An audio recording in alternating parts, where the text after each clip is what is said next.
Lorsque le président Habyarimana est venu à Paris en avril 1991 et a tenu une conférence de presse, j'ai demandé la parole et j'ai dit au président Habyarimana: Monsieur le Président, j'ai ici l'exemplaire numéro 6 de Kangourou et je vais vous en lire quelques passages. Et j'ai lu une quinzaine de lignes de l'appel à la conscience des Bahutus, et je lui ai dit, je m'en souviens très bien, je lui ai dit: Monsieur le Président, si un journaliste français publiait ce genre d'appel vis-à-vis de quelques catégories de la population française, il irait certainement en prison. Et le président Habyarimana m'a répondu: Monsieur, chez nous, ça s'appelle la liberté d'expression. J'ai alors compris qu'il avait partie liée avec les extrémistes, mais j'ai mis des années à réaliser que Kangourou était l'organe, plus ou moins caché, du service de renseignement de l'armée rwandaise et de son chef, le colonel Anatole Nsengiyumva. Après le génocide, sous la direction de Jean-Pierre Chrétien et avec Marcel Kabanda, nous avons constitué une équipe pluridisciplinaire pour rédiger le livre « Les médias du génocide » que je ne vais pas détailler ici.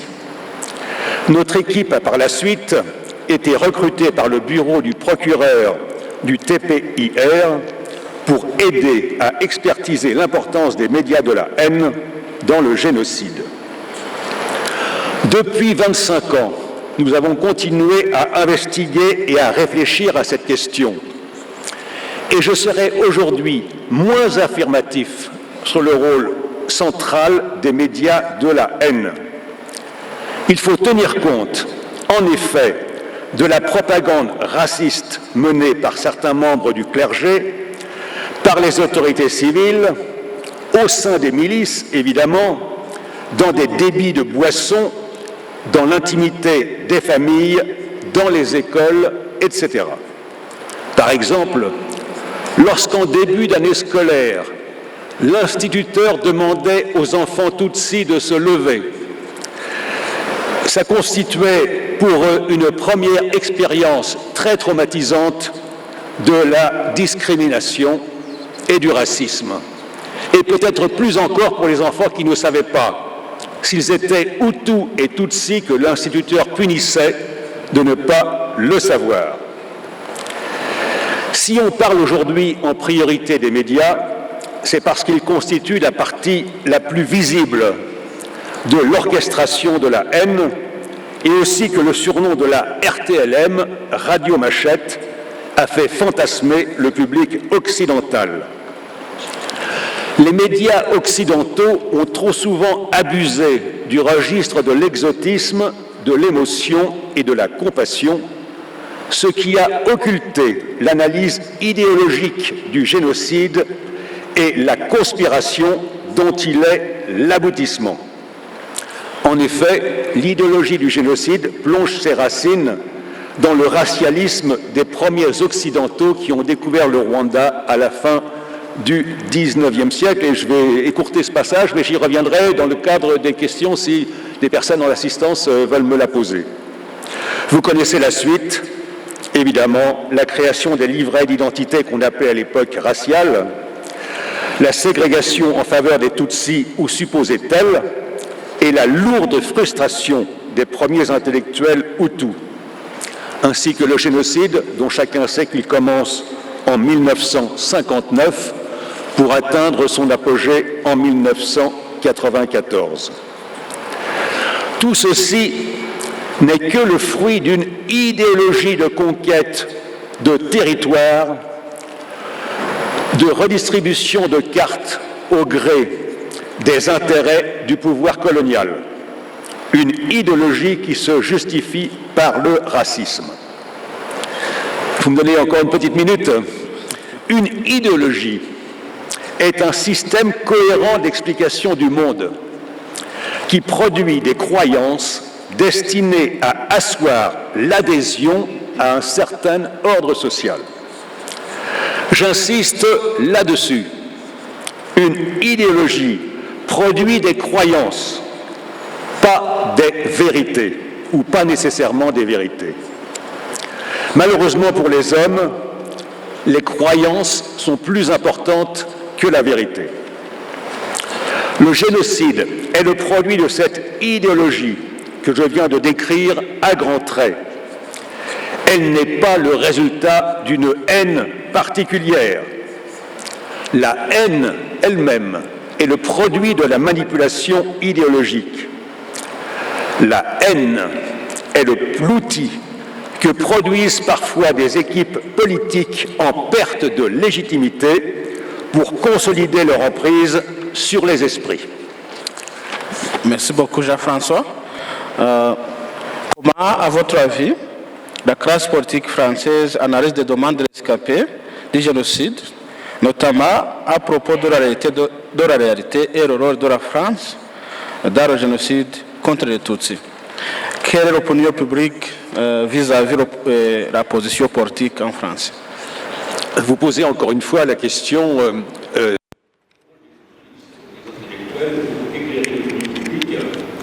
la conduire vers la vérité. J'ai été frappé d'entendre Jean-Paul Kibogno parler de cette mobilisation des intellectuels dans le Rwanda d'aujourd'hui, par son magnifique livre « Le Rwanda demain », qui montre comment un projet politique, celui du Rwanda d'aujourd'hui, peut faire tout autre chose que celui du Rwanda d'hier, de Habyarimana et du génocide. Un dernier mot à ce sujet, si vous voulez bien. Les intellectuels, à l'époque d'Habyarimana, ceux qui étaient mobilisés pour fabriquer des médias de la haine, des gens comme Ferdinand Nahimana ou Jean-Bosco Barriaguiza, ne haïssaient pas les Tutsis.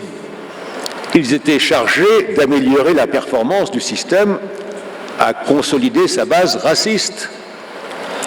Ils ont fabriqué des médias de la haine, mais s'ils avaient eu un bon projet politique, ils auraient pu faire autre chose, car eux-mêmes étaient au-dessus de la haine raciale.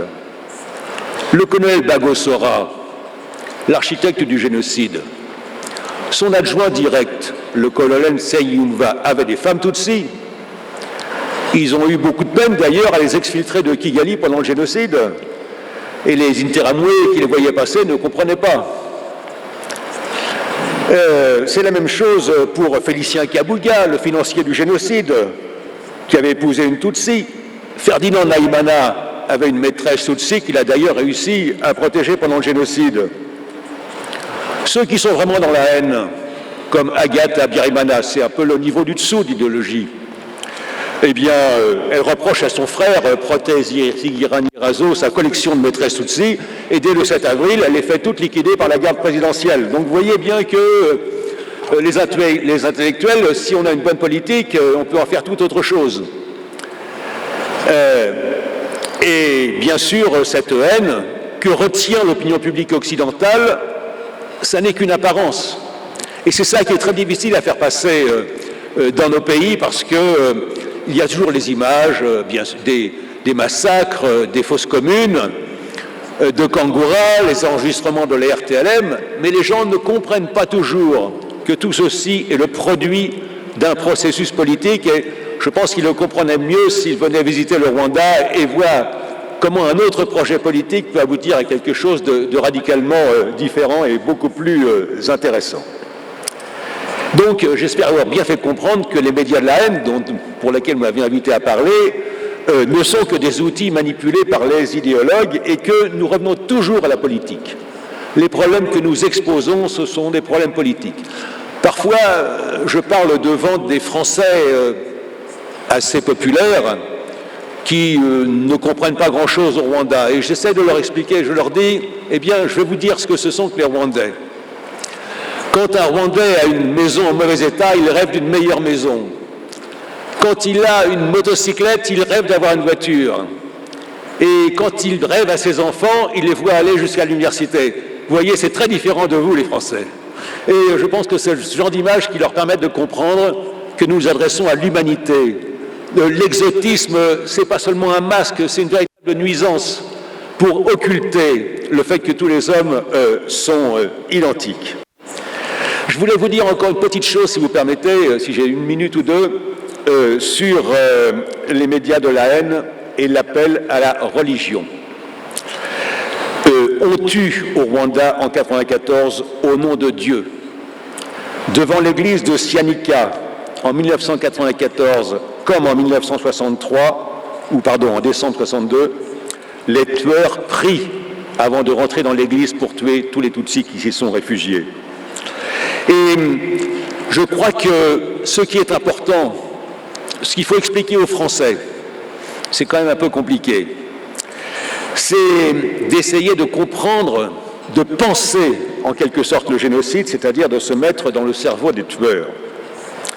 Leur fanatisme qui rappelle celui auquel pensent les Français aujourd'hui, le fanatisme de Daesh, par exemple, qui les menace eux directement dans leurs loisirs, qui hante leurs pensées, c'est une obsession de pureté, de retour à ce qu'ils croient être une pureté originelle qui n'est pas sans rapport avec l'idéologie racialiste des premiers explorateurs et missionnaires européens ou américains, ou même des premiers anthropologues ou supposés tels, qui dans les années 50 mesurent ce qu'ils appellent l'équation du nez ou l'angle facial, comme faisaient les médecins nazis quelques années plus tôt en Europe.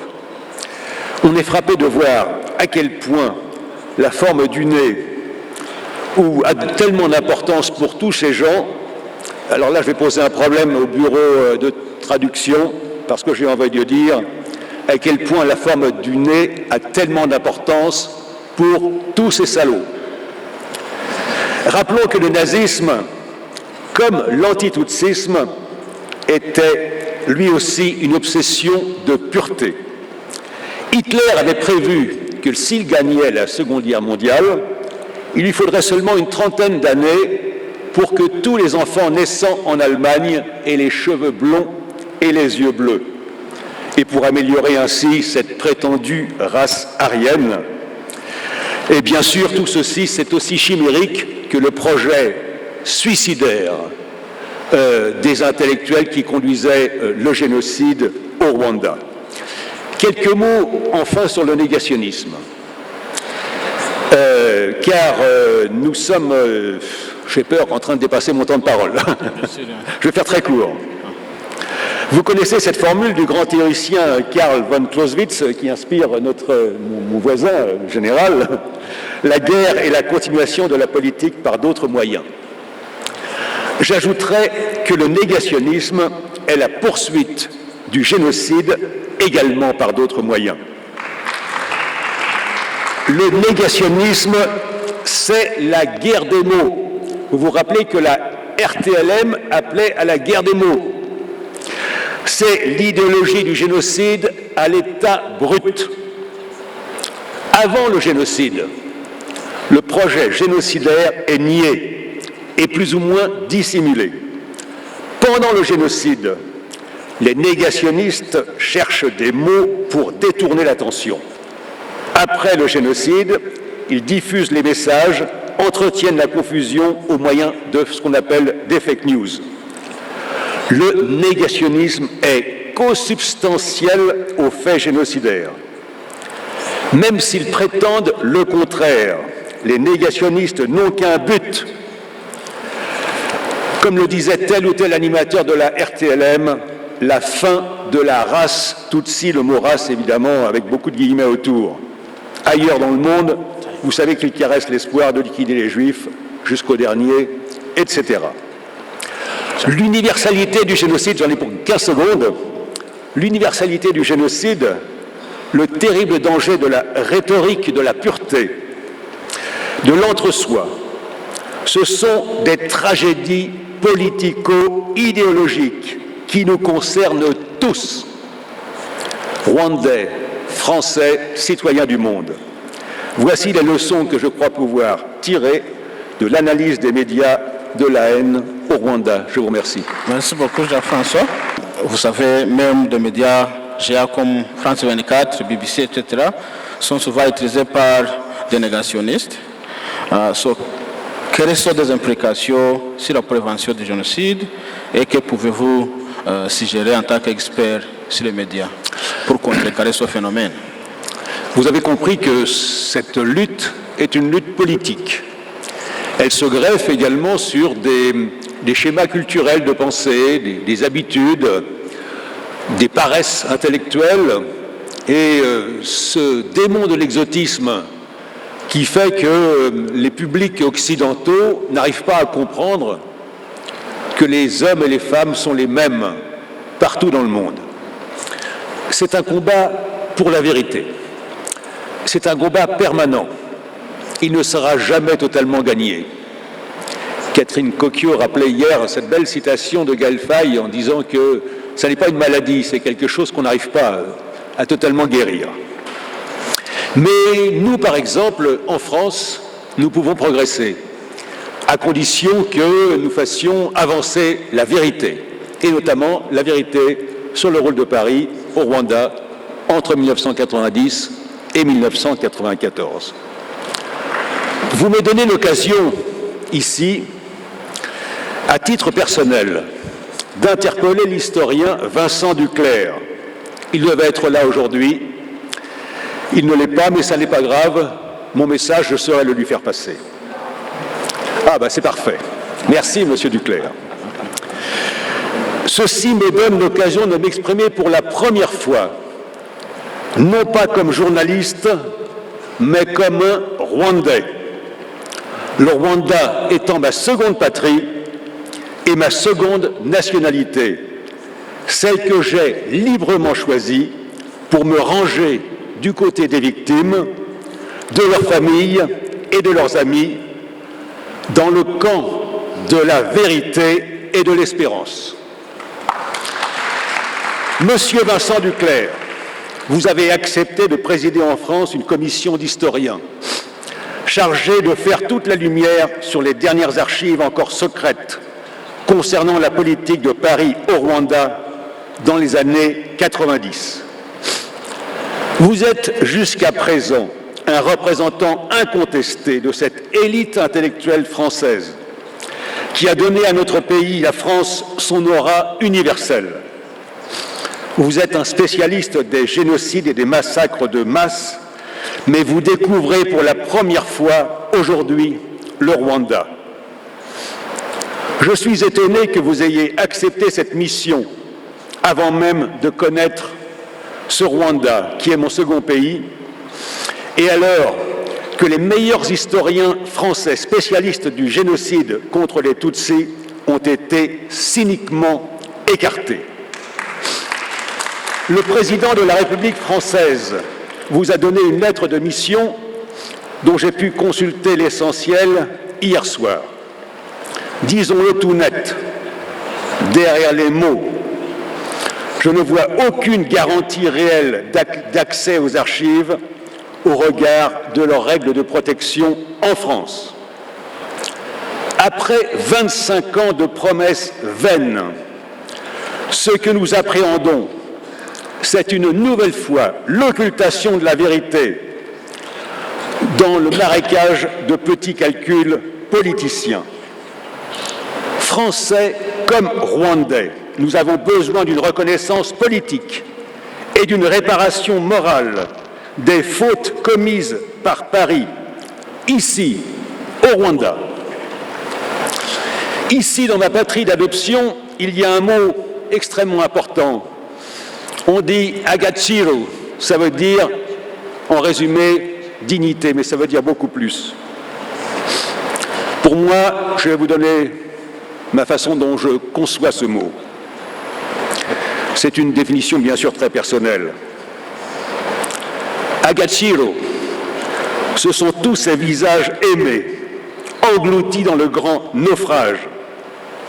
C'est la peur, la souffrance, et c'est aussi la résilience, la reconstruction de soi-même, la reconstruction de son pays. Je ne dirais pas la réconciliation, parce que quand même, à mon avis, il ne faut pas exagérer. Je dirais plutôt la patience de vivre ensemble jusqu'à ce que d'autres générations nous succèdent. C'est un mot très fort, monsieur Vincent Duclercq. Je vous demande à titre personnel, soyez digne de cette tragédie, Soyez dignes de votre réputation, soyez dignes de la France, soyez dignes du Rwanda et des Rwandais. Revenez en France avec ce mot en tête, Agaciro. Et un deuxième mot, bien sûr, que vous allez aussi recevoir, Murakoze. Merci.